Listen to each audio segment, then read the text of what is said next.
तलाक की रेखा। तलाक की बात आज पूरी तय हो चुकी थी। प्रातः ही दोनों बच्चों को मसूरी के स्कूल में भेज देना है। वह दोनों खूब खुश हैं कि प्रातः ही मसूरी जा रहे हैं, जहां उनके इतने सारे मित्र पहले ही चले गए हैं। उन बेचारों को क्या पता कि उन्हें मसूरी भेजने के निर्णय के साथ ही उनके माता पिता भी अलग हो रहे हैं। उनका यह घर हमेशा के लिए छूट रहा है। इस समय पत्नी भी ऊपर के कमरे में नहीं है। वह शायद नीचे कहीं अपना कुछ सामान ठीक कर रही होगी। सब सोच विचार कर ही हम दोनों ने यह फैसला किया है। दोनों बच्चे मसूरी में पढ़ेंगे और खर्च मैं भेजता रहूँगा। छुट्टियों में वे आधा समय मेरे पास रहेंगे और आधा समय माँ के पास। हम दोनों प्रातः ही घर छोड़ देंगे। मैं तो चला जाऊँगा विनय नगर में एक मित्र के घर, पेइंग गेस्ट की तरह, और पत्नी चली जाएगी अपने स्कूल के क्वार्टर में, जहाँ वह साथ ही हॉस्टल में मेटन का कार्य संभाल सके। पत्नी को भी मैं आर्थिक सहायता देने का इच्छुक था, पर उसके स्वाभिमान को चोट पहुँचती। वैसे मैट्रन एवं अध्यापिका के नाते उसे इतना वेतन मिल जाता है जो उसके लिए काफ़ी है। आज की रात इस छत के नीचे हमारे परिवार की अंतिम रात थी। मैं इस घर को रख सकता था, पर इसके साथ विवाहित जीवन के 11 वर्षों की इतनी स्मृतियाँ जुड़ी हुई हैं कि इसे छोड़ देने का निर्णय करना होगा। हम पति पत्नी दोनों कोई छोटे बच्चे नहीं हैं और न ही भावुकतावश अलग होने का निश्चय किया है। तलाक की बात पहले भी 1-2 बार उठी। हम दोनों ने इन पहलुओं पर विचार किया है। एक ही टूटे हुए शीशे में मुंह देखते रहने की बजाय टुकड़ों में सूरत देखते रहना कम कष्टदायक है। पर वर्षों के साथ की बात याद करके हम अलग होने का साहस नहीं कर पाए। इस बार हमने पहले ही तय कर लिया था कि भावुकता के वश में होकर नहीं विचारेंगे। जब ऐसी बातें उठेंगी यही सोचेंगे कि वह कितने अच्छे दिन थे, पर अब नहीं निभती हैं, तो ज़बरदस्ती किसी मुर्दे को घसीटने से क्या लाभ। दोनों एक दूसरे से बेइंतहा प्रेम करते थे, लेकिन जिस तरह आईना पुराना होने पर धुंधला सा हो जाता है, उसी तरह शादी के 11 वर्षों ने हमारे प्रेम के आईने को धुंधला कर दिया था। पहले कभी 2-4 महीने में आपस में झगड़ा हो जाता था तो एक दूसरे से रूठकर दोनों ही खाना छोड़ देते थे, लेकिन कभी हमारे झगड़ों से रात खराब नहीं होती थी। रात को हम अलग अलग तरफ मुंह करके लेटते और अंत में मुझे या रेखा को हार मानकर एक दूसरे के पास आना पड़ता। लड़ाई के बाद यह संधि का हर क्षण इतना मज़ेदार होता था कि कभी कभी उस आनंद के लिए रेखा से झगड़ा मोल लेने का जी चाहता था, लेकिन फिर झगड़े जल्दी जल्दी होने लगे। कभी मैंने साग तरकारी में नमक ज़्यादा होने पर रेखा को जली कट्टी सुना दी, तो कभी रेखा ने बाज़ार से कोई चीज़ खरीद कर ना लाने पर मुझे आड़े हाथों लिया। जब से 2 जुड़वा बच्चे हुए थे, रेखा उनकी देखभाल मुझसे ज़्यादा करने लगी थी।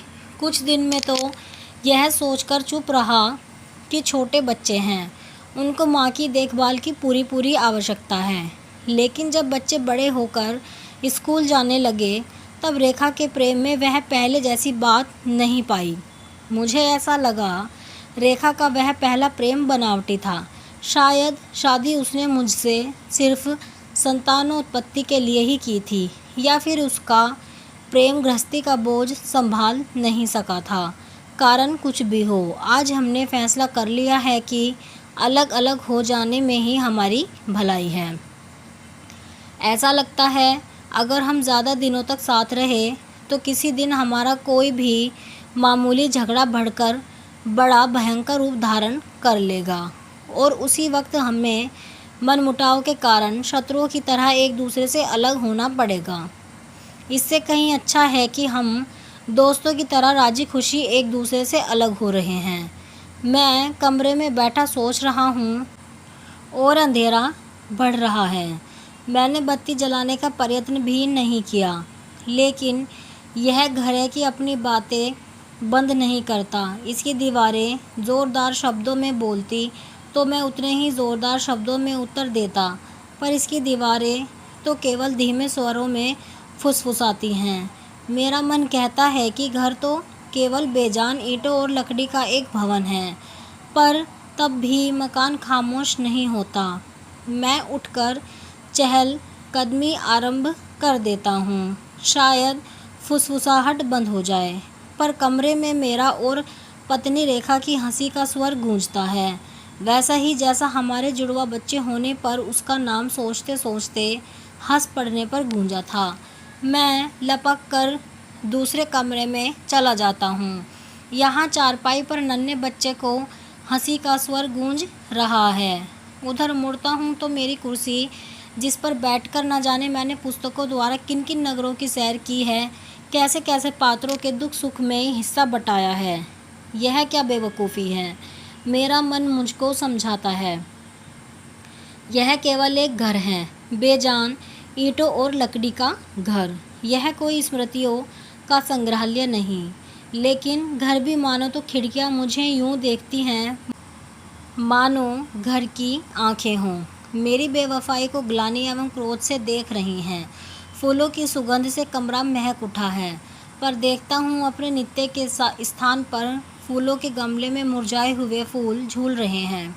इस कमरे में बैठकर न जाने कितने गीत गुनगुनाए हैं, कभी बच्चों को बहलाने के लिए, कभी मेरी फरमाइशों को पूरा करने के लिए। क्या उनका संगीत इन दीवारों का रंग बदल कर उसके नीचे बंद किया जा सकता है? घर का क्या दोष, हम चारों की प्रतिदिन की बातें, एक दूसरे को प्यार, क्रोध, एक साथ सुख और एक साथ तय की हुई मंजिलों की छाप, उनकी प्रतिध्वनि ही तो दोहरा रही हैं ये दीवारें। स्मृतियाँ चारों ओर से घिरी जा रही हैं। जब विवाह के पश्चात हमने यह घर किराए पर लिया था तो अगले दिन हम दोनों पति पत्नी इसके हर कमरे में गए, आलिंगनबद्ध होकर कमरे की दीवारों को अपना साथी बनाया था। इसी घर में दो छोटे छोटे बच्चों का प्रथम रुदन सुना था, उन्हें सुरक्षा प्रदान की थी। इसी घर की ओर हर सांझ लौटते समय मेरे रुके कदमों में तेजी आ जाती थी। भावुकता में आकर मैं घर के हर कमरे में घूमकर आया और चारों ओर से घिरी हुई आती हुई स्मृति को भगाने के लिए मैंने सामने का द्वार खोल दिया। मन में यही बात थी कि रात्रि की नीरवता इन दीवारों की प्रतिध्वनियों को भी शांत कर देगी, पर मैं इसमें असफल रहा, क्योंकि द्वार पर पहुंचते ही रेखा ने साफ सुथरे द्वार पर एक ऐसी रेखा खींच दी थी और शरारत भरी नज़रों से कहा था, इस घर में आज से रेखा का राज है। यह दरवाजे से पता लग जाना चाहिए। और हर बार रंग करवाने के पश्चात रेखा उस रेखा को भी ताज़ा कर देती थी। मैं बाहर निकल आया, लेकिन सामने ही कमबख्त वह झाड़ी थी जिसमें ओट में बैठकर हम चांदनी रातों में चांद निकलने की प्रतीक्षा में घास पर बैठे रहते थे। मैं आगे बढ़ गया, उधर शायद ऐसी कोई स्मृति न हो, पर एक ठंडी हवा के झोंके ने फ़ौरन याद दिला ही दिया कि पहले पहल जब हम दोनों उघर गए थे और ठंडा झोंका आया तो रेखा मुझसे लिपट गई थी, यह कहकर कि मैं तो कोट पहनकर भी नहीं आई, इतनी ठंड होगी इधर, यह पता न था। मैंने हंसकर कहा था, अगर कोट होता तो मेरे साथ कौन लिपटता, और वह लजाकर और भी सिमटकर पास आ गई थी। मैं अंधेरे में आगे बढ़ गया, हरी घास पर होता हुआ पत्थरों की ओर, जहाँ इतना अंधेरा था कि कुछ नज़र ही नहीं आ रहा था। ऊपर तारों की झिलमिलाहट आँख मीचीनी का खेल खेल रही थी। मैं चुपचाप खड़ा हो गया और तब मैंने उसे देखा। वह वहाँ अपने प्रिय पत्थर पर बैठी हुई थी, चुपचाप, शांत। उसने आने की आहट भी नहीं सुनी थी। मुझे संदेह हुआ कि शायद वह अंधेरे का ही खेल है या मुझे कोई बैठा हुआ लग रहा है, पर इतने में बादल कुछ छूट गए, पर पूरे नहीं। उनमें से छनकर आते प्रकाश में उसका शरीर कुछ कुछ दिखने लगा। उसके सुनहरे बालों पर चांदी की लहरें खेलने लगी।